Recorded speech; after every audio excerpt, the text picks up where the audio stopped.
Welcome everybody to the Genesis Mindset. Is this PDAI FUD at all-time highs? Has it ever been worse than this?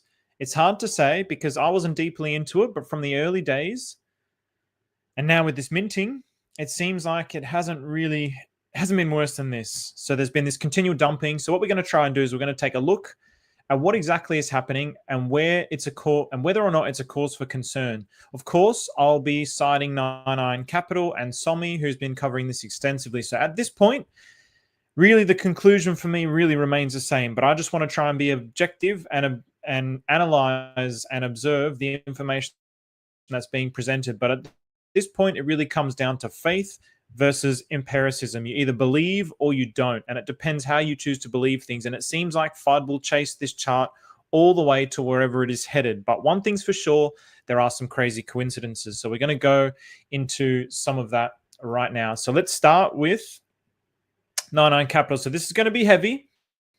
And to be perfectly honest, I'm not going to lie and sit here and say I fully understand all of this, but I'm going to do my best to try and understand it as I'm presenting it. So for those interested in the PDAI collateralization process, here it is. PMaker is about to start minting once the 6.5-day auction queue allows the call of the flop. It will be flash loaned into PRV by PBAL. PRV assets up, PDAI supply down. PDAI to $1 is inevitable. So he loves signing off PDAI to $1 is inevitable. We love you, NineIronCapital.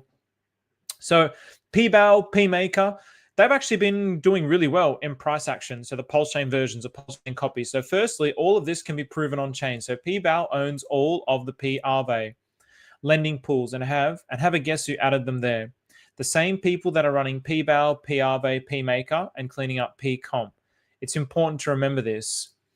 So even from this perspective, if we want to think of this as some sort of concerted effort, the people who did this from the start, the people who took control of the pools from the start are either the market makers that are trying to get this to $1 or just a few whales that saw that this was an opportunity that they could take advantage of. You have to choose which side of the fence that you sit on.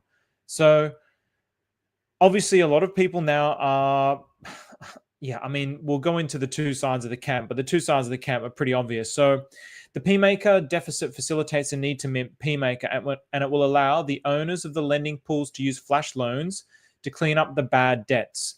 The only people on PulseChain that can do this are the people that own 100% of the derivative lending pools. So we've started to see this now. So basically, there's been $1 million PDAI clips being sold continuously. So then that's getting bridged out.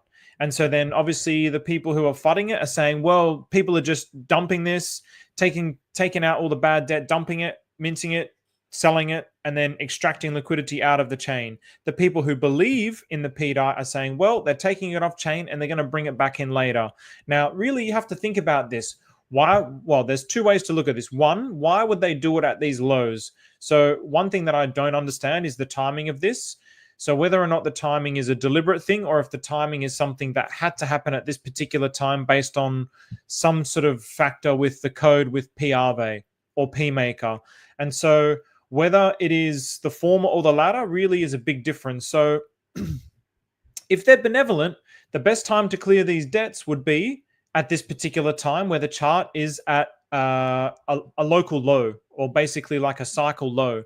So if they were malevolent, then why wouldn't they be doing this when it was at 3.5 cents? So you have to ask yourself those questions. Those are the kind of questions that I ask myself. And to be perfectly honest, yeah, again, I just sit on the side of faith. So all this stuff, I'm just like, man, this is all just noise to me. I have to really try and block out the noise. So PMaker is not going to be sold on market. It's likely to be converted to PA Maker, so you can borrow a PDAI from it. See the PRV governance discussion here on this. It's possible, and it looks like it's already being done on PulseChain. So PA Maker will become a growing asset pool in PRV, which PBAL will be able to use flash loans to buy PDAI. Commit to the PMaker auctions, repay the PMaker to PRV, and lend against that to repay the PDAI. This will all happen within a single block and can be repeated. So again, it's important to know, obviously, that this is all as a consequence of the fact that the whole entire blockchain was forked. That's how I've understood this. So because the blockchain was forked, there are existing loans that are on the protocols that are needing to be paid off. And so that's my understanding of what this is. I could be completely wrong, but that's been my interpretation of this. And so when I understood it as that, I was like, well, okay, well, this needs to happen now, and it's better to happen now. So you get the people who FUD the narrative of PDAI and say, well, what about all the people who don't even know about PulseChain? They don't even know about PDAI. Then all of a sudden, one day it's going to be $1. Then they're just going to sell everything. Well, yes, they could do that. They could extract liquidity, or they could also say, what the hell? I've got this $1 asset now, which I also have on Ethereum.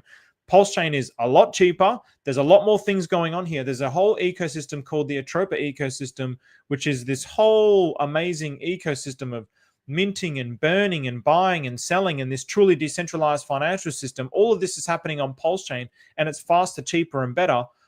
Would I want to extract liquidity, or do I want to bring my other assets into this blockchain? Nobody that FUDs it takes into account that perspective. I'm trying to look at both perspectives. I think both are just as equally likely to happen.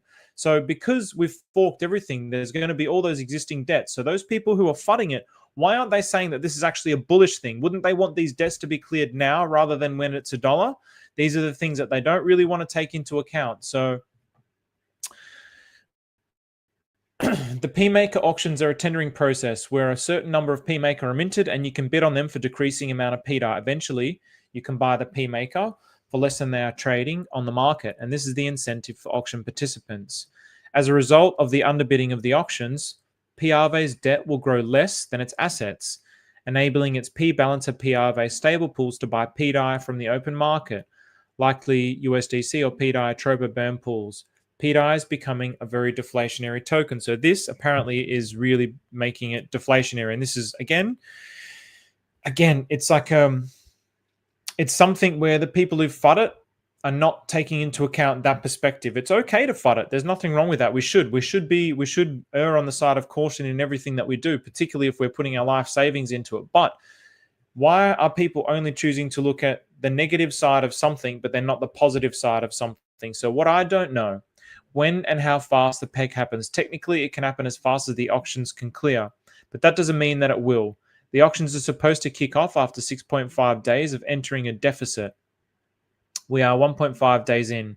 So Richard Hart is about to collateralize the back end of P-Maker and peg PDAI without $1 needed from the OA bags. This has enormous implications. Eventually, as the vault's debt clears, P-Maker will become a sink for Pulse, also making it more deflationary, so making Pulse more deflationary, as PWETH equals PulseChain.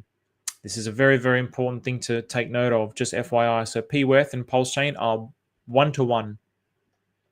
Many will soon realize that PDAI, PulseX, Pulse being deflationary while PRV grows, PulseChain is likely to start sucking liquidity in from Ethereum.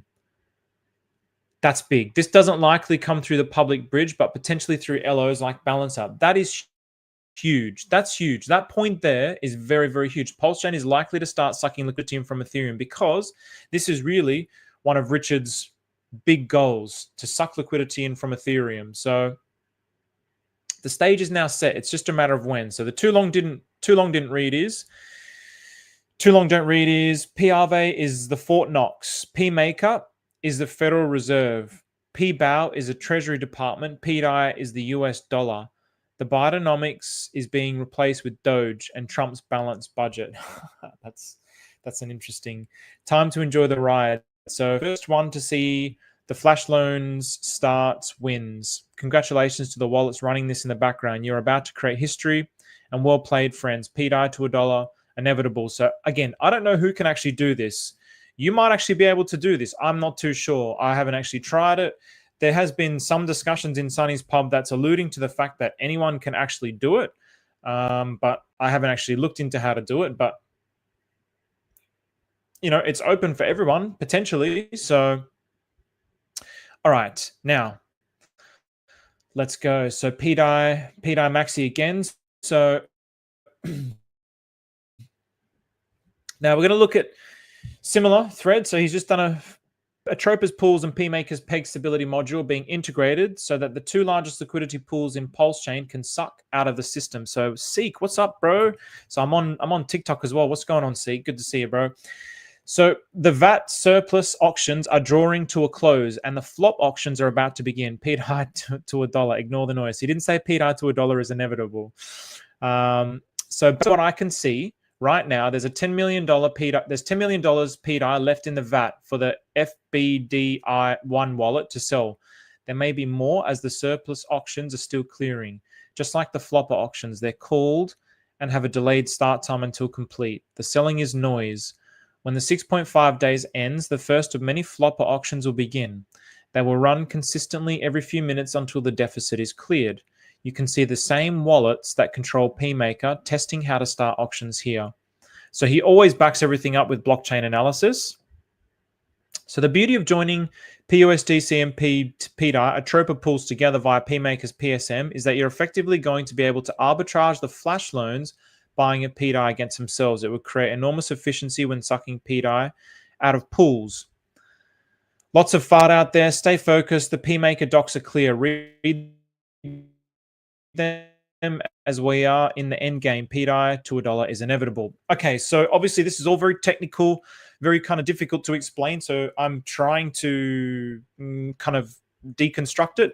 And also, obviously, someone who does a lot of this kind of work is everybody's friend Sommi. So Sommi has started to deconstruct this as well. So people have been asking me about this, so I thought I better do a video as well. But Sommi's been covering this for days, as he always does. So PulseChain PDAI update. So the usual fudders have come out to say there's an infinite minting inflation bug with PDAI. So these notes below explain the PDAI workings here are with MakerDAO system. In a nutshell, the VAT DAI is being moved. You get VAT DAI by generating it through the vaults, receiving it from others, or converting ERC20 DAI via DAI join. So this is a function on the contract. So basically, VAT DAI by generating it through the vaults, receiving it from others, or converting ERC20 DAI. So you convert the Ethereum DAI to get this VAT DAI. MakerDAO does not allow free minting, but instead a secure conversion of pre-existing backed VAT DAI into DAI with robust checks ensuring system integrity. On first look, if someone could really mint infinite PDAI, why wouldn't they just steal all the money 2 years ago? This is what I said earlier. There are low-life cheat scum who are literally rugging entire coins for as little as $70 a pop. So it's unlikely they would risk someone else robbing the entire liquidity before them. According to NineIron, the guy getting paid from the vault could get an extra $1 million PDAI and dump that. I do not know where to even calculate how much the extra supply dump could come from, but I can tell you that we just saw someone recently sell 300 million PDAI in a short period, and it was absorbed in the past week. So this was Herman selling $300 million of PDAI, I believe. After all this, just have a look at the PDAI pulse charts in the post below. PDAI just hit its fourth big dip. So 99.9%, 86%, 81%. Now we're at 80. Now we're at 89%. So this is a great idea. He must, maybe he uses, is it, so he must use, or someone else has quoted these, or he's done this with Grok. So basically he's just broken that down there. So there's all the nerd speak. So NineIronCapital, it looks like he's now getting paid. Oh, Sommi uses light mode as well for Telegram. Good on you, Sommi. Light mode for the win, brother. It looks like he's now getting paid as the VOW draws to zero. I don't know how much total, but let's assume a worst case is that he gets paid 10% of the VOW burns as they take it to zero. They will get $100 million more total. That's a worst case. Keep in mind that they will keep and sell $100 million PDAI by burning 900 million PDAI at VAT. This will be the last $100 million to buy before supply starts getting really tight.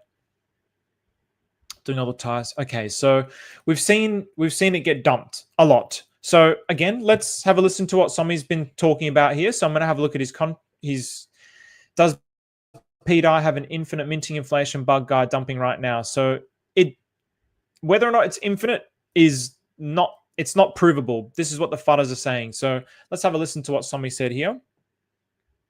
And his main point is the chart. Just look at the chart. Infinite minting PDAI bug, huh? I think what's the funniest part of all, really, is this is a chart of an infinite minting bug. Isn't that weird? It's going up and to the right. That's weird. Also, I want to show you something, friends. I'm going to go down into the daily time frame with the PDAI to pulse ratio. right? So this is PDAI pulse ratio. Yeah, this is the daily time frame. It's still going up, of course. It's outperforming pulse, the native sphere. And I want to show you this. Like, everyone says there's a guy infinitely minting right here. Like, man, this thing is, bro, is infinitely minting, but the thing went up 100% off the low. Snap. So, like, I think there's all these people who claim to be geniuses. Something's not right here. Like, you're saying you understand everything, but the chart goes up. Like, there's a mismatch here. I think your ego is getting bruised a bit. Don't you think? Like, look at this. This is so weird, man. Like, by the way, it flips pulse up here, 780 value. Right now, it's at 180 value. But, man, it did a 2x, man. Like, this is, friends, this is the daily chart. We went here, blood moon, pop. And everyone's saying there's this guy that's been dumping millions and millions of dollars. Maybe he is. Read my post. I've just posted it here. You check my Twitter, check my Telegram, the latest one. So that's it. It's interesting. Whenever a FUD comes out, I answer and I make a video about it. And then soy boys totally don't watch it. Or they just don't like the answer. So then they go and they start yelling at everyone. Please go talk about it. You're not talking about it because you're biased. Why aren't you talking about this FUD event? I've got a question for you. Why is the chart still going up with your supposed FUD concerns? You want to answer that for me? Answer that for me. Why is the chart still going up with your FUD concerns? How come you can't answer that for me? You ever answer that? Think about it. Catch you soon. So yes, think about that. The chart still keeps going up and to the right. And it's only ever when the chart is low that the FUD has come out. It's only ever here, this area, where the FUD was probably previous all-time highs. Here was probably the previous all-time highs before that. And now this is probably the all-time high PDAI FUD that I've personally experienced. It's all over my timeline, the minting. I mean, I literally haven't paid attention to it. I'm so desensitized to it. I see it and I'm just like, I literally don't care. I'm following what the smart people are saying. I'm following what the successful people are saying. Block out the noise. My positions are packed. I've made my decision on where this is headed. I've bet my bags on the thesis that this is going to go to $1 and this is potentially going to peg. That's what I've bet on. So why would I back out?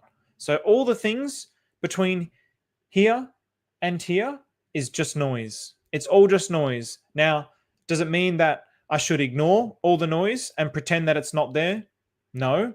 I think it's really good to take into account what's being said. I guess I kind of differ from people where they completely block out the noise and they stick with their thesis and they just stay with it. In the interest of neutrality, I do want to take on the other perspectives, but it's hard to take the comments seriously because it's always coming from the same types of people. It's always coming from people who, in the end, want the liquidity that's going through PDAI into their coins. One thing that people often do is talk about the volume on PulseChain. Oh, PulseChain's top 4 volume. Where do you think the top 4 volume comes from? PDAI is the spear of the chain. Sommi's shown that PDAI is the spear of the chain. When this was dumping the absolute shit, when Herman was dumping the crap out of PDAI, the whole chain was full of volume. PulseChain, any swap that you tried to do, every swap would be worth like thousands of PulseChain. Every single swap, sometimes even tens of thousands of PulseChain. Adding liquidity positions, tens of thousands, maybe sometimes even up to hundreds of thousands of PulseChain. Why is that happening? Because PDAI, it's reverberating through the whole blockchain. It's sending a wave of arbitrage through the whole blockchain.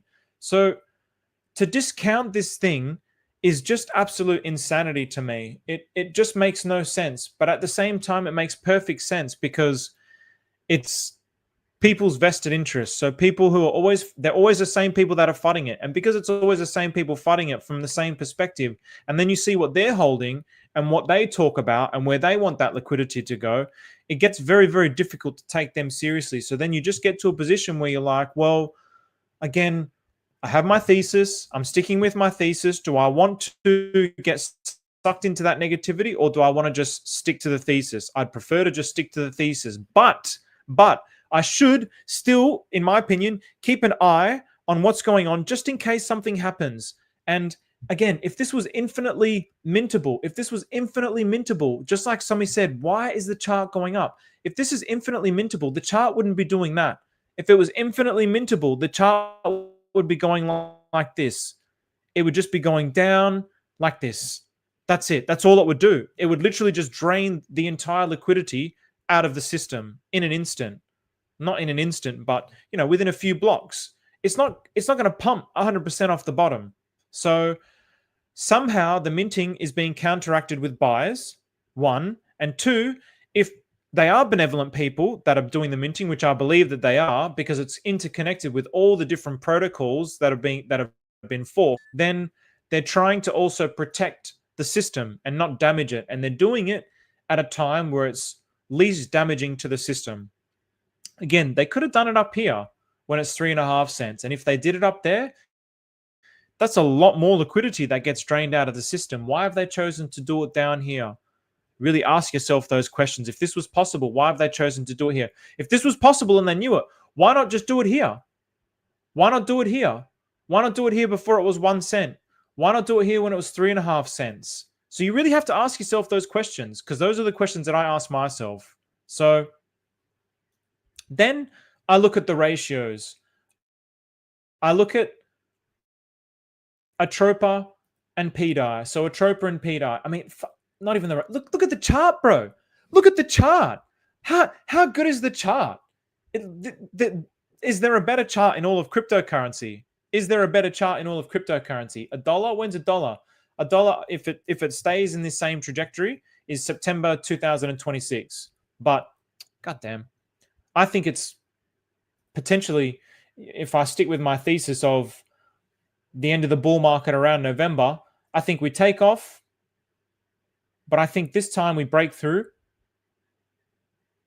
And then maybe we go like this into November. Something like this. That's what I'm thinking might happen. We break out of this channel. Who knows? That's if it gets to a peg within this bull market. It might just continue to do this. This might end up being the best thing for it to just keep going gently sideways, sucking in liquidity bit by bit, piece by piece, until it gets there sustainably and organically. That might be the way to do it. I don't sit in the camp of peg it by tomorrow. I think it's too risky. There's too many things that can happen. So then I have a look at things like this. So Maria saying that when PDAI gets to $1, Atropa is going to be 750. So where is it now? It's basically ranging within this region. So it's ranging between 6 to 8. So 6 to 8. So in other words, 6 to 1 and 8 to 1. So it's ranging between the 6 and 8 region. So I look at that. I look at what's going on there. This looks very controlled. This looks very defined. This looks very calculated. I look at this. Wrapped Bitcoin and PDAI back in November. It was 100K. What was Bitcoin in November? Or heading into December? So heading into December, it breached 100K. Heading into December, it also just dropped from 100K. So I look at things like this. I look at the current PDAI to wrap Bitcoin ratio at the minute. It's 87,000. What's Bitcoin at the moment? 83,000. That's pretty tight to the price. It seems very controlled. It seems very deliberate. I look at, this Come on. Come on. This is PUSDC and PDAI. I mean, I noticed this back here. I noticed this back here, and I remember. And then we've had this dump, and then somebody in September or something did this, and it pegged it 1-to-1. Another ratio is, which I should have put here. I wonder if I can very quickly put it there. Is Hex and PDAI.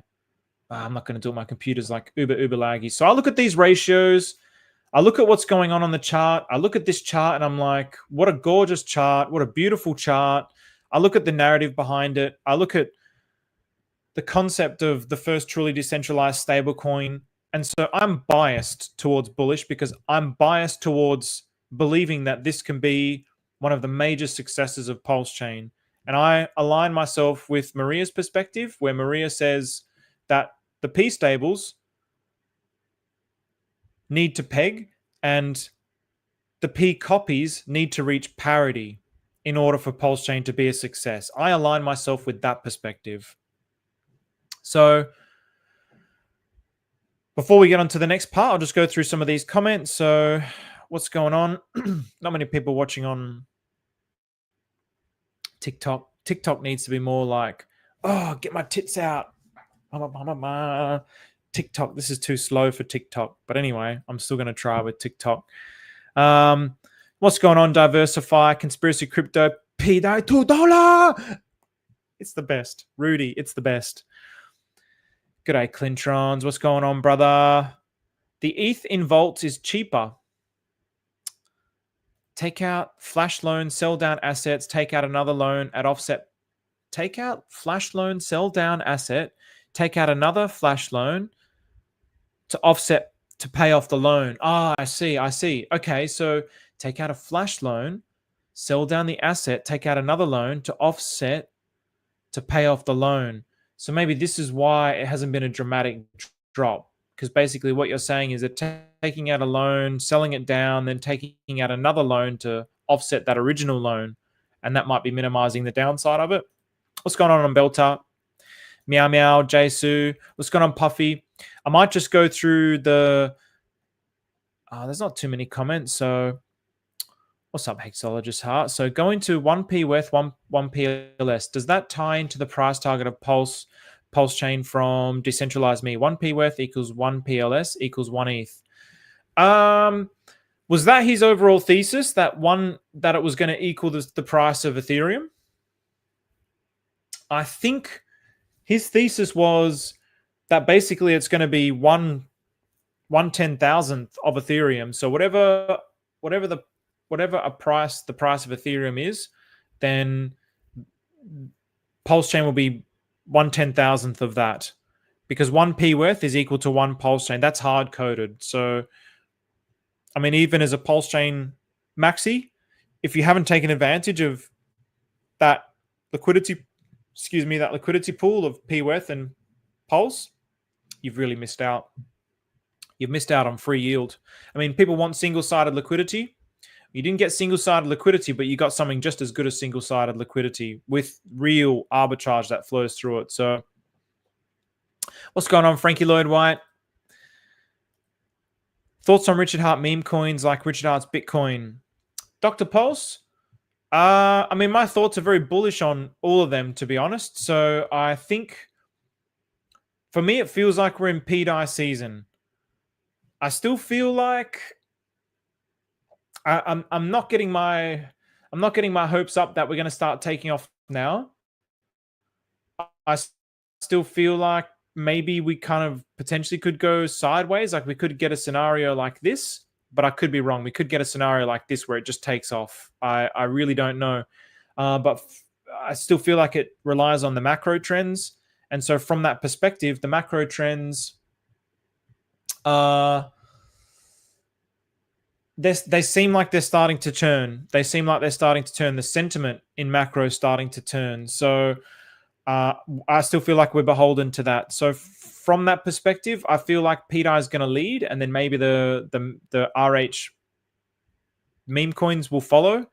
The pump tires meme coins will follow. But yeah, I don't really have an insight to that. It's too hard to tell. We haven't seen any kind of relationship with them. I mean, obviously at the minute we had the meme PDAI with the meme Richard Hart DAI with the forked PDAI, and the ratio on that was crazy. The ratio on that, the meme DAI ended up overtaking PDAI. So I thought that was something that was very interesting. So it'll be interesting to see how that relationship develops over the course of this next potential upward momentum. So Matt Wilson, what's going on? Yes, I don't think there's any better chart than this in all of crypto, to be perfectly honest. There's such a degree of certainty just in looking at that chart. There's such a degree of elegant beauty in looking at this chart. So I don't know anything that's more beautiful than this. So what's going on, Hans? We are going to make it. So they could be minting tokens and pairing them with another asset that might make price rise due to the skewed ratio. I mean, this is true, but they are bridging it out. They are bridging it out. So that's something that we definitely have to take into account. But again, it's the fact that the price hasn't just dumped. That's really something. And again, why here? Why not here? Why not here? Why not do it back here? Why wait this whole time? Why not just do it back here? Why not just do it here? Like, it just makes no sense. So what's going on for Tina? PDAI to $1. 2 more weeks, you reckon, Orwell? What's going on, Pedro? Ignore the haters, bro. We love you. Thanks, HexG Unit. Hit the like and sub. Hey, Prairie Banana, what's going on, brother? And if you're new to PulseChain, welcome. What's going on, bro? Bud P, what's going on, brother? Red Bull, good to see you in here, bro. Nice. Heat HMR. So, thanks, Red Bull. I do my best. And to be perfectly honest, I mean, all I'm doing is trying to parrot what Nine does. I really don't feel up to the level of technicality that Nine has. So I just do my best, put it that way. So yes, please hit the like. So, okay, now at the end, there's lots of different ways of looking at it. So obviously I've mentioned the people who are going to be FUDing it. Primarily they're FUDing it. There's kind of two types of people that are FUDing it. One is the type of person that wants the liquidity into their assets. So they might be maxis that just want, that are talking about, well, PDAI is ruining the chain. This should all be going into PulseChain and we'd be doing so much better.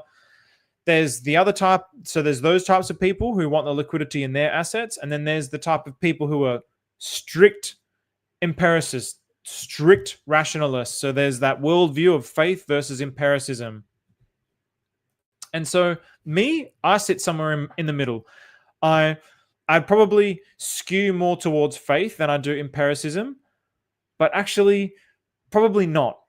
It's probably more that I used to be more aligned with empiricism, but now maybe since the last 10 years, I'm much more aligned with faith. And so because faith is this new thing which has blossomed in my life, it's kind of like this new trend. So it's almost like, if I compare faith and empiricism, it's almost like this wrapped Bitcoin and PDAI chart. Maybe before I used to be like overly empiricist, but now the faith and the empiricism is like more aligned. And to me, that's the best kind of mindset to have, both, sitting on both. But just being one or the other is, I don't think that's a good idea. And also, I think it's because my background as an architect, it's really something. I mean, architecture is the only artistic and creative art form that is also profoundly rational. It needs to be rational. You can't just have a beautiful building that's not functional. It needs to be able to stand up. It's not just art for the sake of art, like a painting or a sculpture. It actually needs to function and serve a purpose.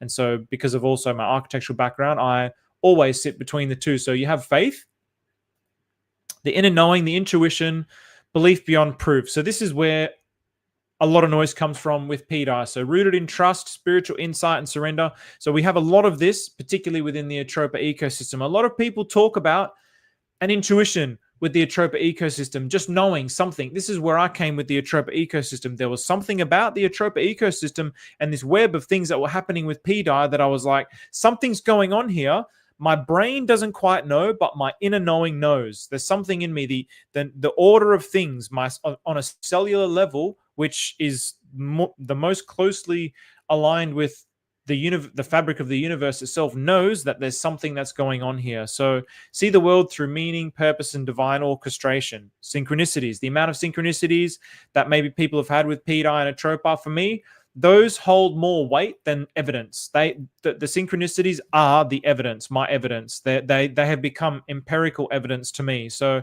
accepts mystery, doesn't require empirical evidence. So people, all these things that have happened, these coincidences, why is this happening?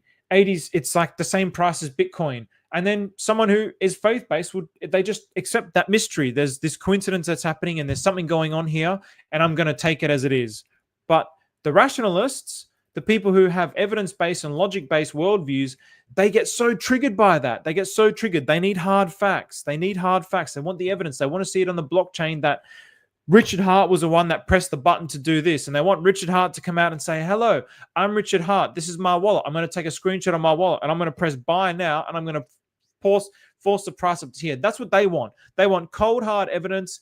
They don't want anything to do with any kind of guessing. So yeah, this is obviously a religious or a spiritual belief system, trusting in destiny, fate, or the unseen, acting on intuition, even when logic says otherwise. So this is where it's fascinating because, again, like this is, to me, even this dichotomy of the faith-based and the empiricism is, this dichotomy doesn't exist on any other blockchain. The depth of consciousness on PulseChain is so rich just to have that. It's not just like Ivan on Tech criticized PDAI, the PDAI community is like, all the communities on other things are like building. It's like, what are they building, bro? What are they building? What, they have a Telegram chat with like buy bots and just spam like, this is going to $1 billion. It's going to do a 10,000x, spam, 10,000x, 10,000x, 10,000x, 10,000x, 10,000x, 10,000x, a meme gif, 10,000x. Let's raid this. Oh yeah, this coin, dog with hat, 10,000x, 10,000x, 10,000x, dog with hat. There's no substance to that. It's just like spewing out energy of greed and like, I want this thing to go to 10,000x. There's no depth to that consciousness. It's literally just like just greed. It's just greed manifested in word. It's like there's nothing to it. Whereas this is like this dichotomy of faith and empiricism is such a beautiful thing. The depth of consciousness on PulseChain is like no other blockchain. That's why PulseChain is the GOAT chain. It's why PulseChain is miles and miles and miles and miles ahead of every single blockchain, despite what the price charts may be saying. But my inner knowing and my intuition and belief beyond proof is what leads me to hold that conviction. So empiricism is logic, evidence, rational, rooted in observation, measurement, and reason. So they want reason. They want to see blockchain hard data, see the world through cause and effect, scientific method, provable facts, accepts only what can be tested and verified. So scientific method. Descartes, old mate, Descartes, I think, therefore I am. He's wrong. Sorry, Descartes. Skepticism towards anything without proof. Logical decision-making based on data rather than feeling. So are they opposites or complements? Many people assume faith and empiricism are opposites, but they can actually coexist. I love this. They can coexist. Coexistence, Stephen. Of course they can. Some of the greatest scientists, Einstein, Tesla, had faith in ideas before proving them. True wisdom often requires both approaches. Faith to explore, empiricism to refine. Faith leads you to unseen truths. Empiricism leads you to test them. The balance of both creates true understanding. So Einstein had a revelation with E=mc² when he did a thought experiment of light, traveling light. That's how he came to E=mc². It was like a divine revelation. So he tapped into the unseen. He tapped into the dimension of faith because that's how he is. That's how his mind is. So having the left and right brain existing, this is mastery. There's a great book, Robert Greene, Mastery. The goats are able to use both sides of their brains, the left and the right, the real goats. So the more that we can strengthen this, the better. So that's why, again, I like to try and nourish both of these. I try and look at the blockchain, try and look at the evidence, but I have my faith and my inner believing and my inner tuition, and I'm always trying to harness that. And I'm personally entering my chart. I did my chart reading that I had done years ago. These chart readings things, man, if you guys haven't done these, people keep telling me getting a chart reading by GG33. Maybe after this bull run I will, but the chart reading that I had done that I'd paid for many years ago, I'm reading, I'm just like, holy shit. Like this is so like me. It's not, but there's like hundreds of pages of documents, and it's so like me. It's crazy. It's crazy. Everything's just energy. So it's really quite fascinating. So some people might think it's woo-woo, but and I was very resistant to the idea until I did it, and I read it, and I was like, holy shit. And it's not just like, where you get, it's not like vague, like, you get those astrology things where it's like, okay, today's going to be a good day. And then you have a good day and you're like, oh, wow, this thing like predicted my day. It's not like this. It's like, it's the precision of it is really beyond profound. So DCAing PDAI at the moment, Hans, where do we sit in here? Where do we sit in here? People in here, are we more faith-based or are we more empiricist? I'd be very curious, because I would really love to know, like, from the empirical perspective, particularly, I mean, I'd really love to know, like, if it's people, I'd love to know what the split is, to be perfectly honest, whether people have arrived at this through blockchain analysis or whether they've arrived at this through some sort of intuitive means. So, hey, man, it's all about relief. Thanks for the show. Keep it up. Do it like Steven. Oh, Mexican. My pleasure, bro. I noticed that Richard Hart's Bitcoin is also mostly paired up with Pulse, then mostly paired up with Wrapped Bitcoin, then next is Atropa. Is Maria behind this pairing? Dr. Pulse, I wouldn't say so, but you know what? Dr. Pulse, you know what? You have made me think. If Richard Hart's Bitcoin is also mostly paired with Pulse and Wrapped Bitcoin, I would definitely keep an eye on the Wrapped Bitcoin and Richard Hart's Bitcoin. I would keep an eye on that, because the PDAI and Richard Hart DAI ratio last week, the explosion in that, there was some serious gains to be made there. So if, like, I would definitely look at that ratio. You could potentially get some good ratio swaps in there. So G Baby at 1 million market cap is like a deal of a lifetime. Live, laugh, love. The whole Atropa ecosystem is a deal of a lifetime. And again, look, we might go down and sideways a little. We might even dip down a little bit more. Who knows? Who knows, right? But for me, we're in the region of the bottom. We're in the region of the bottom. We had Herman selling hundreds of millions of PDAI. We've got this minting thing. Like, it's going to be difficult for it to capitulate any lower. That's just how I feel. And so, because all of this is so tied to the Atropa ecosystem, you might not pick the perfect bottom, but now if I had spare liquidity, I'd be buying my favorite Atropa tokens. I'd be buying PDAI. I'd be buying all those things in preparation for the next potential uptrend, just based on this chart. Of course, there's no guarantees. It could all go to shit.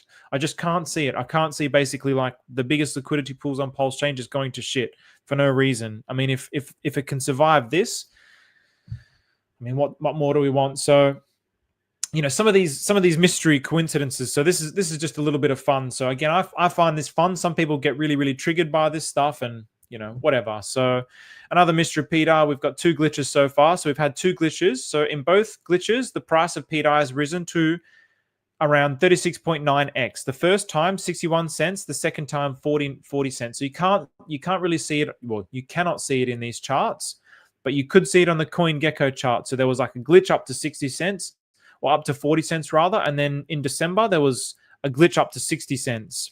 There's also, from the bottom to the top, is 555, 555x. So, the faith-based people would love these kinds of, would love this. And honestly speaking, just again, I probably do more towards the side of faith. But the first glitch took place on December 26th on a Thursday. Oh, my mistake. The second glitch on the 6th on a Thursday, 6th of February. So that's exactly 42 days in between, which is 1 month and 11 days, which is 111 days. If we apply the same, so let's, so what was it? 26th of February to the 6th of February. Let's do a cheeky little, Where's the next one going to be then? If we do, where is it? My trusty, one of my new favorites. What was it? 26th of December.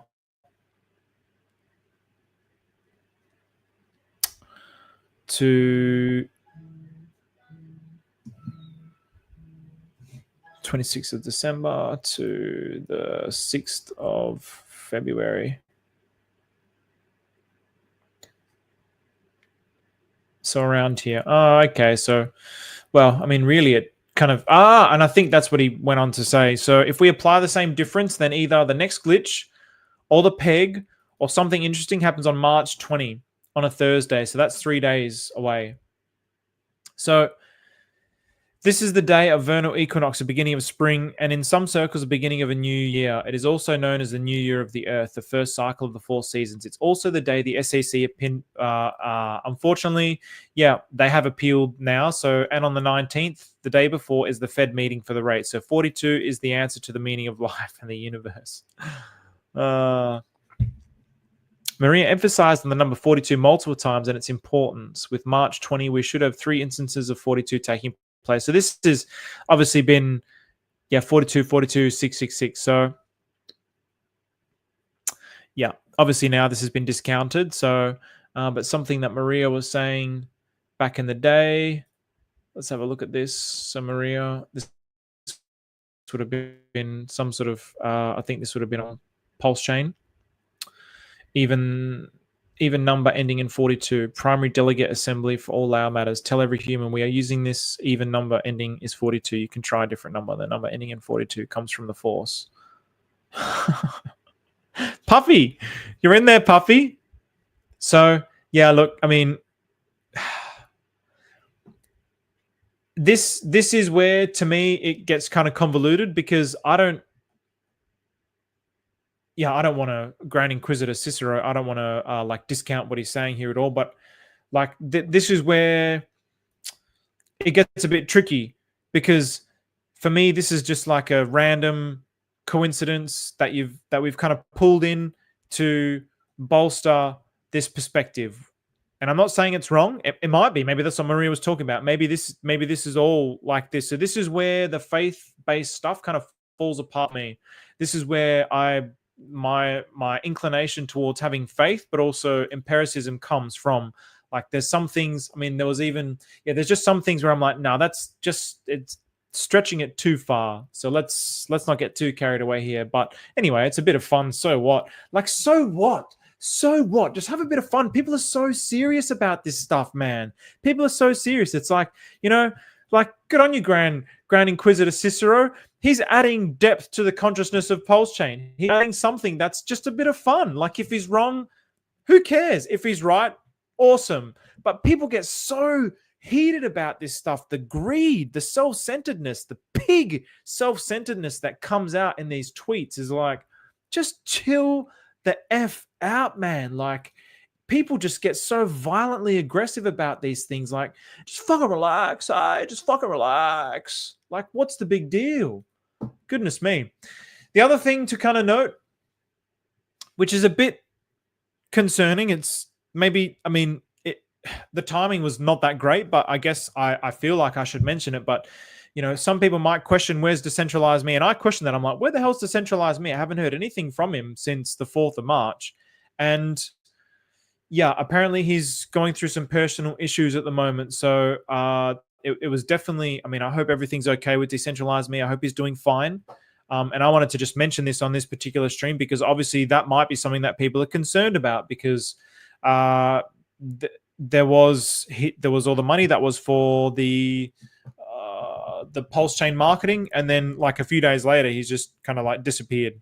So personal reasons. So I wanted to just bring that to everyone's attention in case they did have that fear. And I'm going to give the benefit of the doubt. I'm always naive and I always give the benefit of the doubt. So good stuff, Heat. So Heat HMR as faith-based. Do you look at this and go, oh yeah, definitely, just out of curiosity? Do you look at this and then do you look at what Maria said and you're like, yeah, for sure. Like I can see the correlation there, because for me, I can't see the correlation there beyond the 42. But again, it's just a bit of fun. So good on you, Grand Inquisitor. PDAI was taken over by Lazarus of North Korea. What? Lazarus is the North Korea hackers, right? Are you just saying this as like a joke, Andrew F? Or do you have like, or you having the lols, or like doing a lol FUD? Because that would be fun. Okay, I thought so. All right. That'll be the next FUD. That'll be the next round of FUD, Andrew. It's gonna go into that depth of fudding. Like all the FUD points are just gonna run out. That it's like, yeah, it's taken over by North Korea, or Trump's having secret meetings to try and bring down PDAI. It's gonna be something ridiculous like this. So, Beast on Finvestor, 12% daily ROI right now. Insane. Did you get in, Steve-O? I did not. So,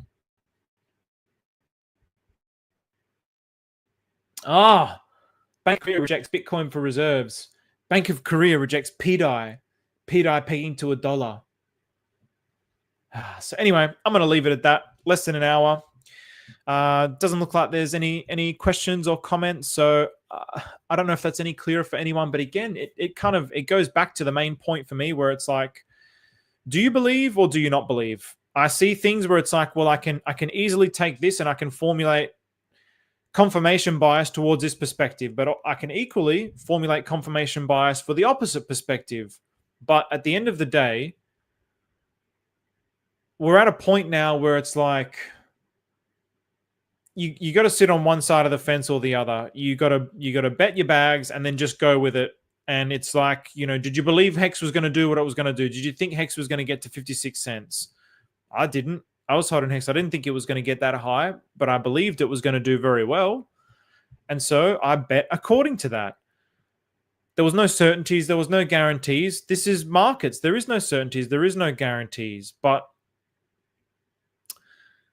yeah, getting swept away in all the different perspectives, it's like, I don't know, it's kind of boring. It's like he said, she said, even Peter. I'm just like, I did this video because I wanted to like address this more so for everybody else's sake, but I don't know, it's kind of boring. I'm more interested in like the system side of thing, like what's happening with the Atropa ecosystem. It's still this puzzle. And that was another thing from my chart reading. It's like you're the type of, you're deeply intellectual, you like solving puzzles, you like investigating deep things and creating movements. And I'm like, man, that's exactly what I'm doing. That's exactly what I'm doing with the Atropa ecosystem. It's wild. It's crazy. That's what I've loved the most, the puzzles. And so the puzzle of PDAI, it's fun, but it's kind of like, I've got my positions now. I've got my bags. It's like, what else can I do now besides wait? There's nothing else to do besides wait. Now it's more like the interesting sides of exploring things that's more interesting to me. So, Abdella, when peg? When indeed? When peg? This is the key. This is the key question, I suppose. And my thesis remains the same. So when peg is, well, actually, I'm going to get my, actually, you know what? One more time. I'm going to get my trusty July, Abdella, you reckon July? I do not sit in the camp of Instapeg. Where was it? How did we go? I think it was kind of here. Yeah, maybe-ish. No. More like this, or maybe like this, or like this. I don't know. Around about here. So, look at that.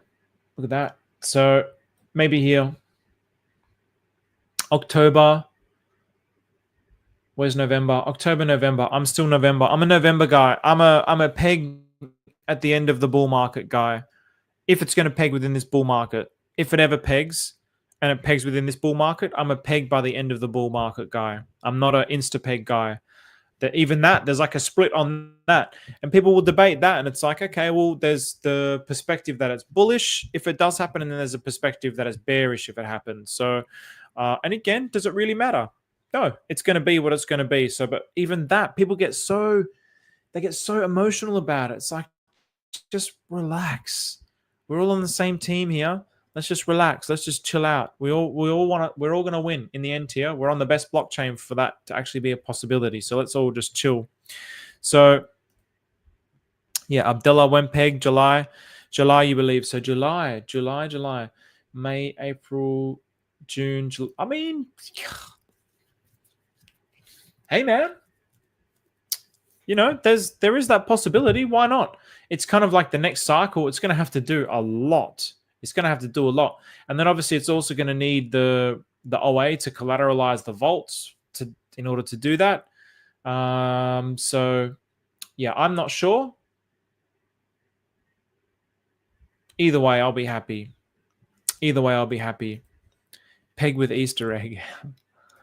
When LPX from the up token team comes out, we will be blessed. My PDAI going straight in. Aussie, what's this? When LPX from the up token team comes out, we will be blessed. I know that Up is an amazing project. I know that UpX, well, UpX is just another Up. I don't know too much about Up. It's something that people have brought to my attention, and I've looked at the charts, and I'm like, yeah, that's sweet. That's nice. And you get yield in PulseChain, I believe. I don't know what LPX is, but this is the beauty of PulseChain. This is what I love about PulseChain. There's so many different opportunities. And even from a mindset perspective, actually, whether you like to have your toes in everything, one thing that I've really learned about myself is I need to hone my attention in and dig deep into particular things. Otherwise, my energy gets scattered and I can't follow all the charts because I like to do things very thoroughly and very deeply. If I have 100 different tokens, it's impossible for me to follow, and it's impossible for me to sell this top and buy that bottom. Some people love doing all that. That might be your temperament. That might be your nature.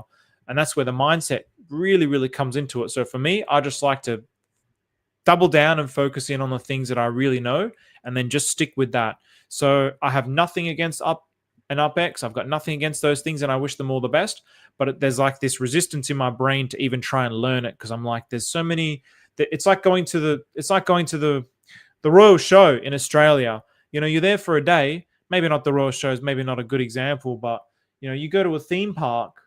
Even theme parks these days, I don't even know if that's a good example. Like, you can't go on every single ride within that amount of time. And so that's how I feel. There's like all these different rides that you can play on within PulseChain. So you got to choose. You got to choose your ride. You can't go on every ride. That's just how I feel. So UpX, I wish them all the best. I want everything to win. It doesn't have to be an us versus them. It's coexistence is the way. Acceptance is the way. It's really as simple as that. I mean, obviously we don't want ruggers and scammers, but what do you think about Finvestor? Yeah, my tune had to change. So OG Web Chef, I had the tokens where I was like, these are stinkers, and I sold them all, and I wasn't interested in it. And I was like, everything, it's just down and to the right. It sucks, and I've stayed away from it. But then obviously everything ran, so I was like, well, I eat my words. I mean, whatever he's done, it worked because the charts did like what 10x in a month. And so, yeah, Finvestor, I do feel like it has hit a local top, and I don't think it's going to continue to run for a while. I think now we're going to possibly see PDAI go for a run. We're going to see some cycles of liquidity elsewhere. I think Finvestor now has had its run for a month or two. That's just my personal opinion. It could continue to run. I don't know what mechanics he's got. I'm not too involved. I'm in the chat there, but I don't know enough about it to be able to comment on it. But for me, I just feel like it's probably hit its local top and it's going to chill for a while.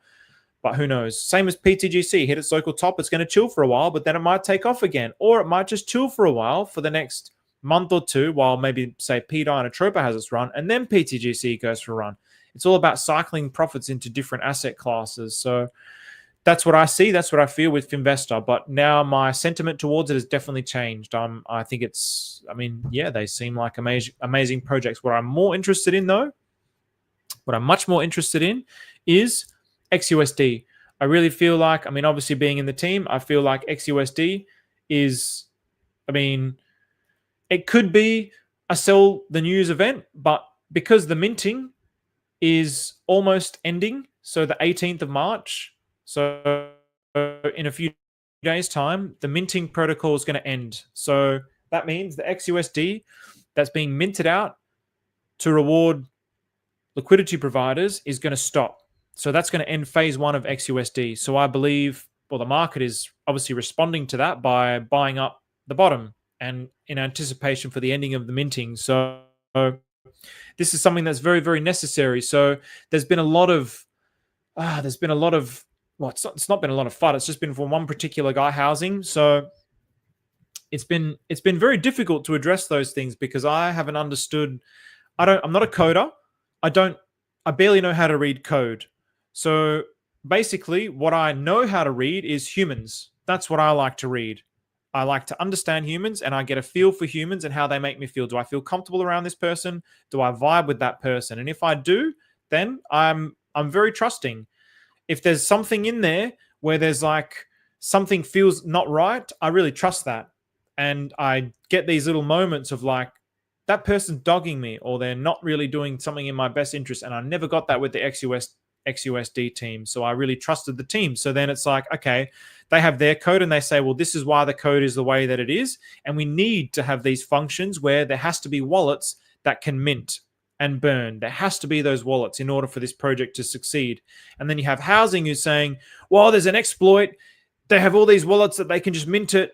And they're just scammers, and they're scammers, and they're scammers. And I'm like, okay, I understand what you're saying. I know that they can mint it, but they haven't proven themselves to be bad actors. So I'm accepting what you're saying, but I don't agree that they're going to scam. No, they're just scammers. They're just scammers. They're minting and then quoting me and update. Coexistent Steven is a scammer. And I'm just like, fuck, this guy's relentless.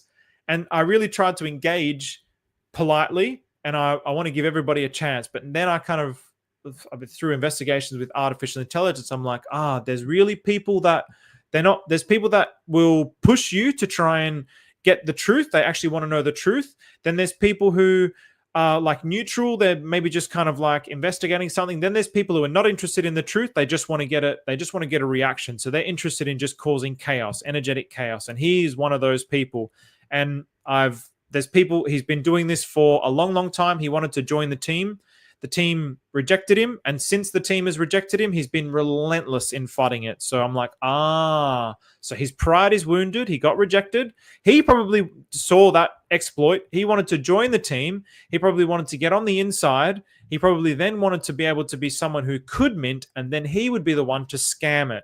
And so now, because his pride is wounded, he's just relentless in his FUD. So we are going to address this in future. We're going to address this properly in a future episode, but at the moment, the main dev surfacing has been very, very busy in Europe with other particular things with his personal life. But we are going to address this with XUSD. So if you have been seeing the debate, or it's not even really a debate. It's really just, it's kind of like one person just spewing out negative energy, and then me just trying to like be accepting and responding. And it's like, it's literally just, it's just a time sink. It wasn't going anywhere. And apparently it's been the same story with this guy from ever since the team rejected him. So yeah, I feel definitely like XUSD is, I mean, not financial advice. I'm in the team, all that kind of stuff. But I mean, I think this is going to get to $1 either way. It's going to get to $1 either way. It can get there just by burning the shit out of the supply. Just like what happened with Finvestor. You can burn the shit out of the supply in order for it to get there. So I think $1 is inevitable. But obviously you want it to get there sustainably. You want it to get there by filling up liquidity and liquidity pools. This is very, very important. It's not just artificially getting there by burning and then anyone can just sell it and dump it, and then it's going to be like, it's a vibratile asset. If there's no liquidity in there, then the vibrations will be like this. It'll be so sporadic. It'll be crazy. Not even like this, my bloody. It'll be like so,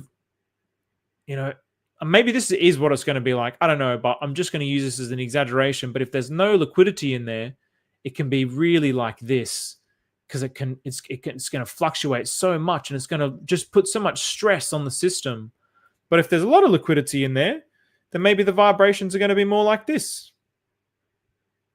Well, the green line, what I've drawn, and that's much better for the sustainability of the project. So again, there is a need for it to be mintable and burnable. There is a need. It's like the OA for Hex is an externalized wallet.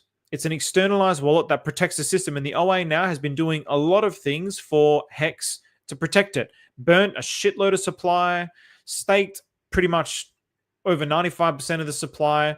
So this is something that is very, very, like, it's very bullish for Hex. But if that all happened by Richard Hart, it would be like, that's, Richard Hart owns all this supply. But then if it's in an OA, it's in another wallet. It's like externalized. So it removes that kind of like scam fear.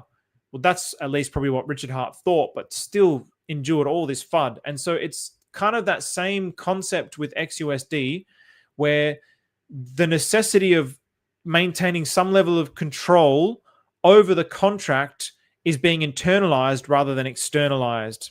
So in other words, if something ever happens for whatever reason, like it needs to protect the vibration around the $1 mark. And in order to do that, there needs to be someone who can do like an emergency mint or an emergency burn. Like it needs to actually happen. Otherwise, this is just going to plummet, or it's going to just skyrocket, and it's just not going to work. So it actually is just something that needs to happen that way. So yeah, we will address this in the future. And it's still like I said, the team is just so lovely. Like,